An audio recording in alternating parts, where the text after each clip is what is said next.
ऋषभ पंत की लखनऊ एक्चुअली में ईशान किशन की एसआरएच के सामने लखनऊ लेकर आई थी। हाँ जी, लक है उनके पास, अभी तभी तो लखनऊ जीती है, वरना मैच फंस सकता था। हाँ, अब आप कहेंगे भाई साहब, ऋषभ पंत ने आखिरी ओवर में 3 चौके मारे, आप कैसे कह सकते हो मैच फंस सकता था? जबरदस्त बॉलिंग की, बैटिंग की, भाई सब ठीक है, लेकिन मैच फंस सकता था क्योंकि ऋषभ पंत ने जब एक रन चाहिए था और वो चौका मारा।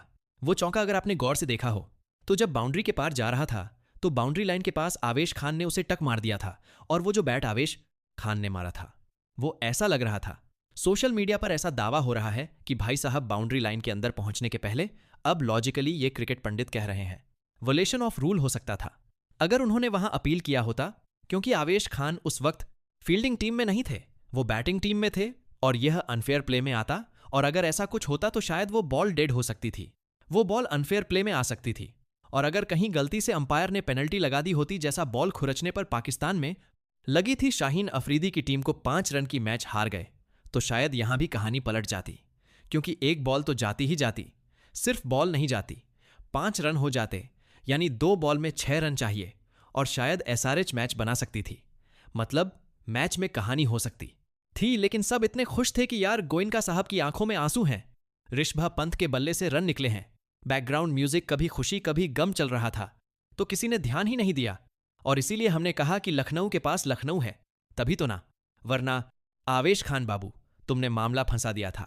मतलब ऑन अ सीरियस नोट ध्यान रखो, आज किस्मत जबर थी लखनऊ की, ऋषभ पंत की, टॉस जीता, सारे कैचेस पकड़े, ऋषभ के कैच ड्रॉप हो रहे थे, फील्डिंग में ऋषभ टॉप नोच थे, बैट पे शॉट आ रहा था, फिनिश किया, ये ऋषभ की किस्मत थी। दुआओं का असर था, लेकिन उसमें काला टीका लग सकता था, मतलब take care, you never know, मतलब मामला गड़बड़ा सकता था।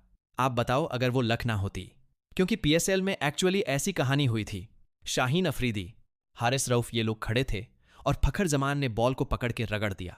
आखिरी ओवर में शायद 9 चाहिए थे और 9 या 14 चाहिए थे, और वो सडनली 5 रन कम हो गए, जिसके बाद बड़ा अब्बास अफरीदी ने मार दिया था।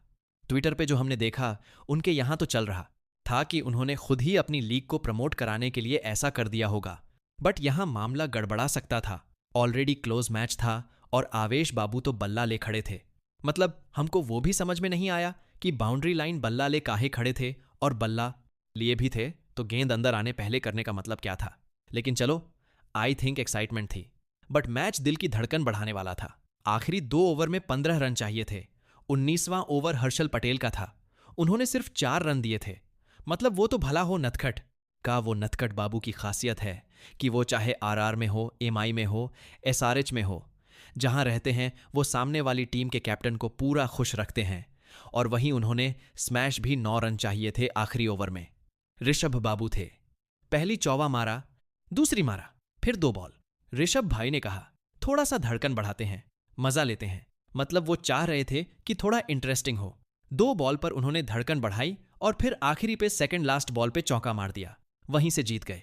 ऋषभ बाबू जो है वो जबरदस्त रन बना के गए, 50 गेंद 68 run, Shami Babu man of the match बन गए। साहब की आंखों में आंसू आ गए, पूरा फिल्मी पूरा मूवमेंट था। ट्विटर जो है वो गोयनका साहब और ऋषभ पंत के वीडियोस और पोस्ट से भर गया। लेकिन गोयनका इन सब के बीच में धीरे से कुछ फैंस का ध्यान गया वहां पे। मामला था गुरुबट, लखनऊ के पास लखनऊ तो फिर क्या करें, मतलब जो ऊपर वाला मेहरबान है, तो आज तो दिन था। वैसे ऋषभ ने पारी अच्छी खेली, एसआरएच सामने वो अक्सर अच्छा खेलते हैं, 19 मैचेस में 626 रन है, 44 का एवरेज है, 143 का स्ट्राइक रेट है, तो ये सब रहा। पहली 30 गेंदों पर थोड़ा संघर्ष था, लेकिन बाद में जबरदस्त पारी थी, और ऋषभ के फॉर्म में आने से लखनऊ भी फॉर्म में आ गई है। लखनऊ की ये पहली जीत है, टीम अच्छी है, सॉलिड टीम है, बॉलिंग बहुत सॉलिड है। पिछले साल बैटिंग बहुत अच्छी थी, इस साल बॉलिंग बहुत अच्छी है। बैटिंग में थोड़े 1-2 प्लेयर और फॉर्म में आ गए तो मजा आएगा देखने का, बट बॉलिंग तो इनकी है कहर, मतलब ये शुरू में टांग सकते हैं बड़ी बड़ी टीमों को, देखते हैं कहां तक जाते।